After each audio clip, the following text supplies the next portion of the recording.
अस्सलाम वालेकुम everyone, I hope you are doing fine. Welcome to the psychology lectures. हम लोग आज कर रहे हैं काश चाइल्डहुड ऑटिज़म रेटिंग स्केल।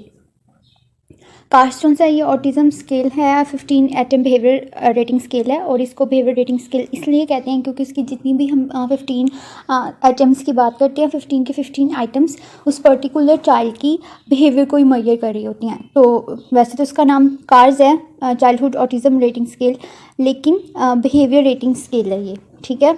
इसकी टाइप बिहेवियर रेटिंग स्केल की है। उस बिहेवियर रेटिंग में हम क्या करते हैं, बिहेवियर रेटिंग में हम लोग आइडेंटिफाई करते हैं और उस चिल्ड्रन को डिफरेंशिएट करते हैं ऑटिज़म में, या फिर टिपिकल दूसरे डेवलपमेंटल डिसेबल्ड इंडिविजुअल्स होते हैं। मेंटल इंटेलेक्चुअल डिसेबिलिटी भी आ सकती है, फिजिकल डिसेबिलिटीज़ भी आ सकती हैं, हेड इंजरी, ट्रॉमा वगैरह भी कुछ आ सकता है उन सब से। और एक ऑटिज़म चाइल्ड में डिफरेंशिएट और आइडेंटिफिकेशन के लिए हम कार्स यूज़ कर रहे होते हैं। उसके अलावा ये जो सेड कार्स जोन से ये यूज़ होता है, इसमें जोन से हमने 15 आइटम्स जोन से ना वो 5 मेजर डायग्नोस्टिक सिस्टम जोन से थे, उनसे रिलेट करते हैं। सबसे पहले कैनर, क्रीक, रूटर, NSAC और DSM-4।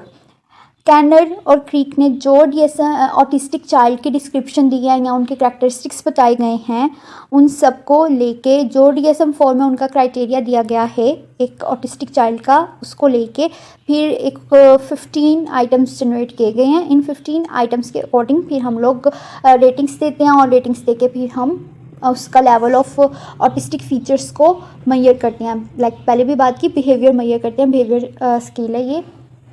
उसके अलावा हम लोग can be use to evaluate across ages, इसमें हम डिफरेंट एजेस में भी देख सकते हैं, ठीक है।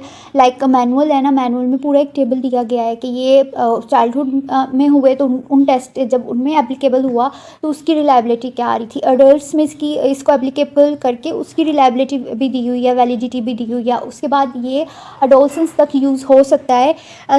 यहाँ पे एक और चीज़ भी है, उसके फीचर्स क्या हैं, ठीक है। फीचर्स भी वेरी करेंगे, उसके फीचर्स क्या हैं, उस पर काम हो रहा है कि नहीं हो रहा है, ये चीज़ भी एक आ जाती है। उसके अलावा हम ने अगर मैनुअल पढ़ते हैं ना, तो मैनुअल में हमें पता चलता है कि इसकी integrated reliability, test retest reliability और कंटेंट वैलिडिटी सब काफ़ी हाई हैं। वो क्यों, वो इसलिए इंटीग्रेटेड रिलायबिलिटी और टेस्ट रीटेस्ट रिलायबिलिटी इस वजह से हाई जा रही है क्योंकि ये टेस्ट जो सा है बिहेवियर स्केल है, और बिहेवियर हम बार बार भी मेजर करें काम एक बच्चों पे करके फिर हम दूसरे बच्चों पे भी कर रहे हैं, तो उनकी रिलायबिलिटी बरकरार रह रही है, ठीक है। और दूसरी चीज़ हम एक और चीज़ भी बात करते हैं, इस टेस्ट की रिलायबिलिटी इस वजह से भी है, लाइक अगर हम 5 साल के बच्चे पे ये टेस्ट कर रहे हैं ना, तो हमने उसका कंपैरिजन अगले दूसरे 5 एक नॉर्मल चाइल्ड जो है ना 5 ईयर्स का, उसके कंपैरेटिव हम रख के उसकी ऑब्जर्वेशन कर रहे हैं। इसी तरह अगर हम 15 साल के बच्चे पे कर रहे हैं ना, तो हमने उसका कंपैरिजन जो है 15 साल के नॉर्मल बच्चे से कर रहे होते हैं कि 15 साल में एक नॉर्मल बच्चा जो है वो क्या क्या चीज़ें कर सकता है, उसमें ये चीज़ होगी कि नहीं होगी। इस वजह से भी इसकी रिलायबिलिटी जो है वो बरकरार रहती है। और ये टेस्ट जो है ये 15-20 साल पहले ईजाद किया गया था, और इसमें कैनर्स के ऑटिस्टिक फीचर्स ऐड किए गए हैं, करैक्टरिस्टिक्स ऑफ क्रीक्स ऐड की गई हैं। उसके बाद फिर इसको डेवलप किया गया था चाइल्ड रिसर्च प्रोजेक्ट में, university of NC at Chapel Hills में यूनिवर्सिटी ऑफ NC है, वहाँ पे एक चाइल्ड रिसर्च प्रोजेक्ट के दौरान इसको डेवलप किया गया था, ओरिजिनली डेवलप किया गया था। और इसका ओरिजिनल जो सा एक टाइटल था वो चाइल्डहुड साइकोसिस रेटिंग स्केल था। उसके बाद फिर हम बात करते हैं यूज़ इनिशियली टू इवेलुएट, एक है टीच प्रोग्राम था treatment and education of autistic and other communication related handicapped childrens, ठीक है। ये एक प्रोग्राम था, उस प्रोग्राम में ये इस्तेमाल किया गया, इस्तेमाल करके इवेलुएट किया गया बच्चों को। और इस ही टीच ने ही ये जो है ये different ranges of age ranges में अप्लाई करके इसकी रिलायबिलिटी वैलिडिटी निकाल के इसको वैलिड करा दिया कि आप ये मतलब कि इसकी स्टार्टिंग रेंज जो सी है ना वो 3 साल से है, कि 3 साल के बच्चे में आपको समझ आना शुरू हो जाता है कि इसका सोशल कैसे है, इसका बॉडी यूज़ क्या है, और इसके हम आगे आइटम्स देखेंगे तो आपको उसमें अंदाज़ा हो जाएगा कि 3 साल के बच्चे से हमें अंदाज़ा होना शुरू हो जाता है इस बच्चे में हमें ये चीज़ें मेजर करनी चाहिए, दूसरे 3 साल के बच्चे में ये चीज़ है और इसमें है कि नहीं है, ठीक है। ये चीज़ हमें देखने को मिल जाती है। और फिर 3 साल से फिर हम फर्दर जाते हैं, क्योंकि ऑटिज़म की जब हम बात करें तो हम कह देते हैं कि पहले 4 साल में हमें ऑटिस्टिक फीचर्स का पता चलना, ऑटिस्टिक फीचर्स जो से वो आ जाती हैं, ठीक है।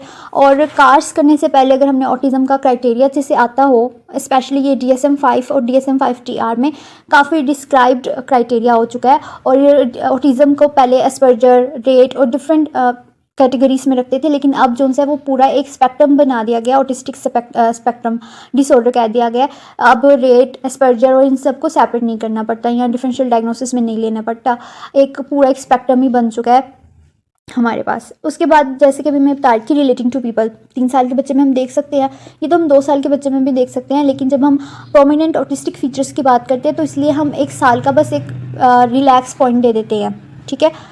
उसके अलावा imitation, emotion response, body use, object use, adaptation to change, visual response, listening responses, उसके बाद test, smell and touch response and use, fear और nervousness, verbal communication, non verbal communication, activity level and consistency of intellectual response, general impression.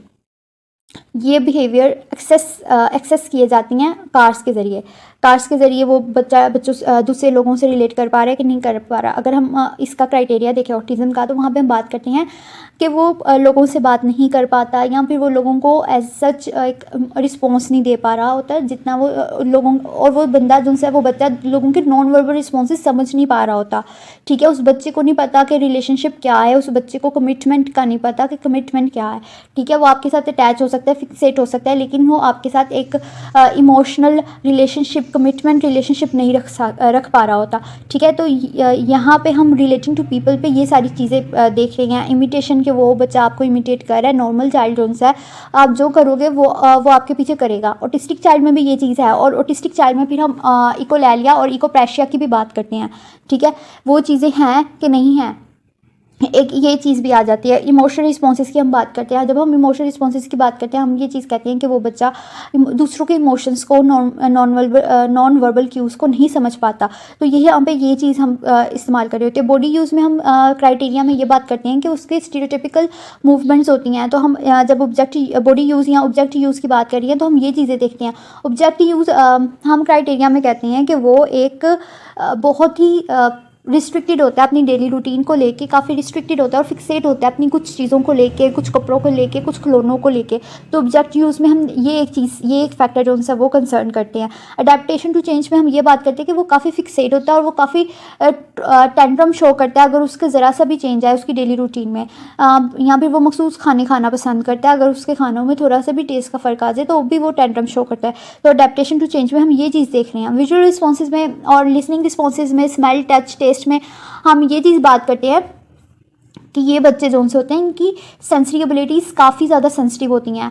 अब may be ये लोग ज़्यादा अंधेरे से घबराएं, ज़्यादा लाइट से घबराएं, या फिर पैटर्नर्स, ज्योमेट्रिकल पैटर्नर्स होते हैं कुछ लाइटों में, ठीक है, उन चीज़ों से घबराएं। में भी ऊंची आवाज़ों से, ऊंचे म्यूज़िक से, या फिर वाइब्रेशन, सेंसेशन से, इन सब चीज़ों से घबरा सकते हैं कि उनको समझ नहीं आ रहा होता कि वो इस पर कैसे रिस्पॉन्ड करें, क्योंकि ये लोग सेंसरी एबिलिटीज़ इनकी काफ़ी सेंसिटिव होती हैं, ये स्मॉल सी वाइब्रेशंस को भी काफ़ी ज़्यादा फील कर रहे होते हैं। तो यहाँ पे हम ये चीज़ें देखते हैं, ठीक है। Fear and nervousness, verbal communication, non verbal communication, activity level की भी बात हो जाती है। उसके बाद फिर हम लोग level and consistency of intellectual responses की भी बात करते हैं कि इंटेलेक्चुअल रिस्पॉन्सेज उसके क्या हैं। और जनरल इंप्रेशन में हम ये बात करते हैं कि वहाँ पे आपने अपना इंप्रेशन देना होता है कि आपको ये बच्चा ऑटिस्टिक लगता है।